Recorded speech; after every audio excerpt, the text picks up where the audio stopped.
So yesterday we talked about how to convert polar coordinates into rectangular coordinates, and now we're going to go the other direction, convert rectangular into polar coordinates.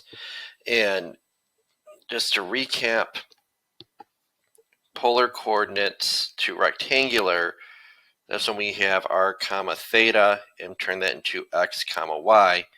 And the x coordinate is r times the cosine of theta, and y is r times the sine of theta. Now for going from rectangular to polar, we need to get that r value, that radius. We're going to go from x comma y to r comma theta. So if you look at this picture here, this point right here is x comma y, where your horizontal distance is x and your vertical distance is y. And it's also r comma theta, where we rotate around the origin, and then the length of that segment is your r value. So we can use the Pythagorean theorem to find out that r value. So r is equal to the square root of x squared plus y squared. That's the Pythagorean theorem, but simplified into one simple step. And then to get the angle, we're going to use trigonometry. If this is our angle right here, y is the opposite side and x is the adjacent side. So theta is going to be the inverse tangent of y over x.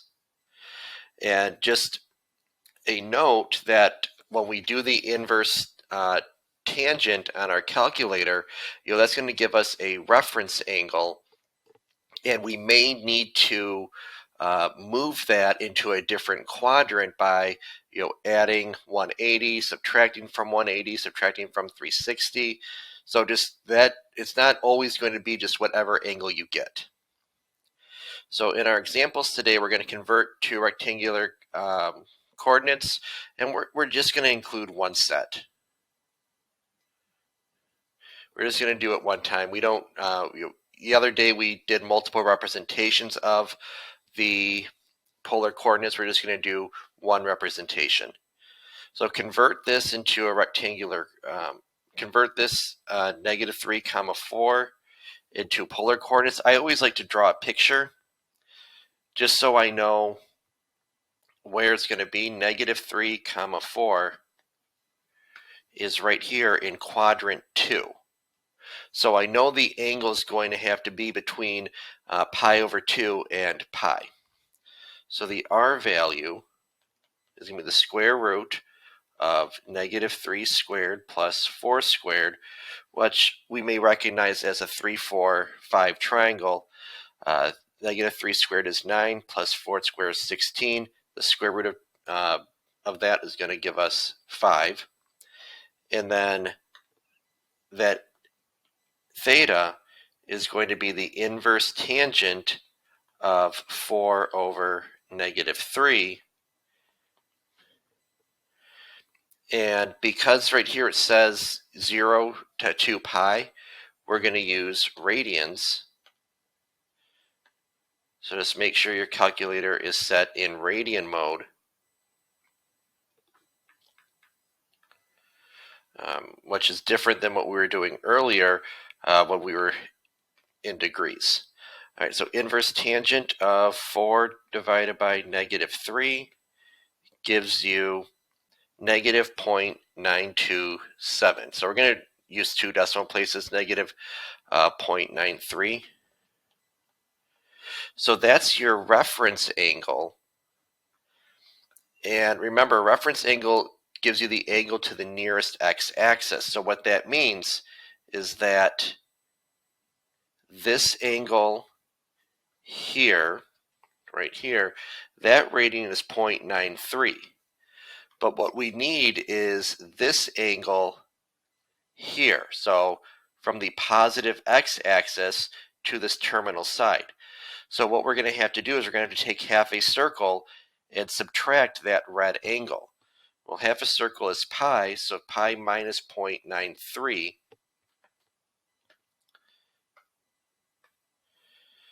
So pi minus 0.93 gives us 2.21. 2.21. So the coordinates of that point in polar form is going to be 5, 2.21. So we rotate 2.21 radians and we extend out 5 units. All right, then letter B, okay, 0, -3. Well, see, that's right on an axis, so we know it's going to be a multiple of pi over 2. It could be 0, it could be pi over 2, 2 pi over 2, which is just pi, or 3 pi over 2. Well, we should know that that angle is 3 pi over 2. So we're not even going to use the inverse tangent or anything, or the Pythagorean theorem to get the radius, because our line is perfectly vertical here. That means r is equal to 3, and our theta value is 3 pi over 2. So it's going to be 3, 3 pi over 2 as our polar coordinate. Then letter C, and we're going to draw negative 3, -2, which is right there. So we're going to do r is equal to the square root of -3 squared plus -2 squared, which is equal to the square root of 13. And then the inverse tangent, theta, is equal to the inverse tangent of -2 over -3. So inverse tangent, second tangent of -2 divided by -3. That gives us 0.588. And again, that will only give us this angle right here, 0.58. Sorry, we said we're going to round to 2 decimals, so we're going to make that 0.59. We said that we were going to get this whole measurement here. So it's going to be half a circle, which is pi, plus that little bit right there, that 0.59. So in the calculator, if I type in pi plus 0.59, I get 3.73. So the polar coordinates here would be the square root of 13, 3.73. Now with letter D, because it is -1, -1, because the x and y coordinates are the same, actually, I'm going to make this, because the x and y coordinates are the same, you know it's a multiple of 45 degrees, or pi over 4. So if you recognize that, then you shouldn't be using the inverse tangent. You could just use that multiple of pi over 4. So let's get our r value, which is a square root of 2. And then our theta, if you recognize that this angle is positive 5 pi over 4, then you're done. You have your coordinate. If not, you're then going to have to use the inverse tangent. I would hope that you could recognize that that is 5 pi over 4. That would get you the answer a lot quicker, because otherwise you're going to have to do inverse tangent of -1 divided by -1. You get 0.785, so 0.79. Then you have to put that in quadrant 3. So this is 0.79. and then we need this entire angle here. So you'd have to do pi plus 0.79. Pi plus 0.79 gives us 3.93.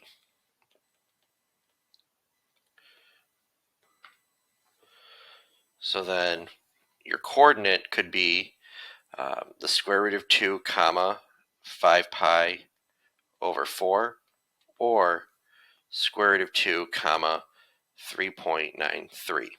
Either one's okay with me. Recognizing, like I said, that it was 5 pi over 4 would have gotten you the answer a bit quicker. All right, I want you to try these other two.